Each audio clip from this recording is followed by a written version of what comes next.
সন্ত্রাস বিরোধী আইনের সংশোধনী জাতীয় সংসদে পাশ হয়েছে। ডক্টর ইউনূসের আমলে এই সংশোধনীটি করা হয়েছিল আওয়ামী লীগের কার্যক্রম নিষিদ্ধ করার জন্য। কাজেই বিলটি জাতীয় সংসদে সহজেই পাশ হয়ে যাবে এমনটাই ভাবা হয়েছিল, কিন্তু হয়নি। বিলে আপত্তি জানান সংসদে বিরোধী দলের নেতা জামায়াতের আমির ডাক্তার শফিকুর রহমান। অথচ আওয়ামী লীগ নিষিদ্ধ করার জন্য তারাই বেশি সোচ্চার ছিলেন। তাহলে জামায়াতের আপত্তির কারণটা কি? রহস্যটা এখানেই। কারণ আইন আজকে তৈরি হলেও এটা কার্যকর থাকবে বছরের পর বছর ধরে।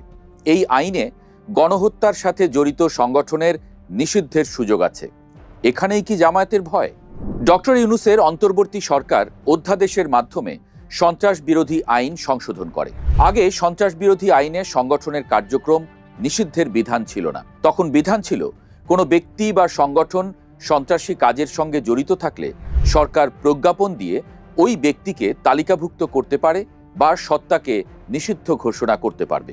ইউনূস সরকার ওই আইনে সংশোধনী এনে সংগঠনের যাবতীয় কার্যক্রম নিষিদ্ধের বিধান যুক্ত করে।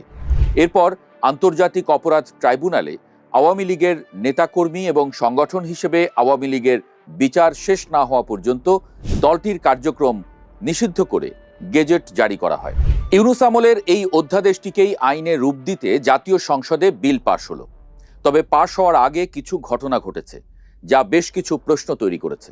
প্রথমটি হলো, ডক্টর ইউনূস আমলের অধ্যাদেশগুলো পর্যালোচনা করার জন্য সংসদের একটা বিশেষ কমিটি করা হয়। সেই কমিটি ১৩৩টি অধ্যাদেশের মধ্যে ৯৮টি হুবহু এবং ১৫টি সংশোধিত আকারে পাশ করার সুপারিশ করে। বাকি ২০টির মধ্যে ৪টি বাতিল করা হয় এবং ১৬টি ভবিষ্যতের জন্য স্থগিত রাখা হয়। সন্ত্রাস বিরোধী যে আইনটি পাশ হলো এটি সেই ১৫টির মধ্যে পড়েছিল। অর্থাৎ কমিটির সুপারিশ অনুযায়ী যে ১৫টি বিল সংশোধিত আকারে পাশ হওয়ার কথা, এটি তার মধ্যে একটি। কিন্তু সংসদে যে বিল পাশ হয়েছে সেখানে কোনো সংশোধনী আনা হয়নি। সংসদে কমিটি করে সেই কমিটির কোনো সুপারিশ যদি মানাই না হয়, তাহলে কমিটি করার অর্থ কি? কমিটি কি এমন সুপারিশ করেছিল যা সংসদে পাশ হলো না? অথচ কমিটিতে তো সরকারি এবং বিরোধী দল দুই দলেরই সদস্য ছিল। তাহলে দ্বিতীয় প্রশ্নটি আরও গুরুতর। বিল পাশ হওয়ার কয়েক মিনিট আগে বিলটি নিয়ে আপত্তি জানান সংসদে বিরোধী দলীয় নেতা জামায়াতের আমির ডাক্তার শফিকুর রহমান। তিনি বলেন, এটি একটি স্পর্শকাতর আইন। আইনটি পাশের জন্য তাদের আরেকটু সময় দেওয়া হোক।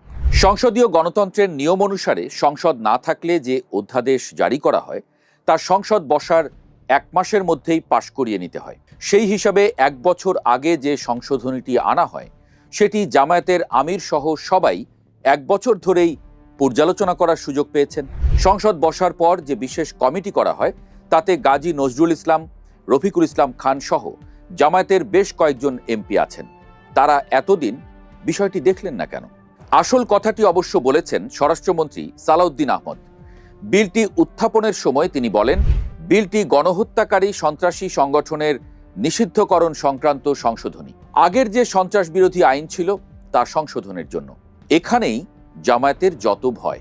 মনে থাকার কথা, শেখ হাসিনা সরকারের পতনের কিছুদিন আগে জামায়াতে ইসলামীকে এই আইনেই সংগঠন হিসেবে নিষিদ্ধ করা হয়।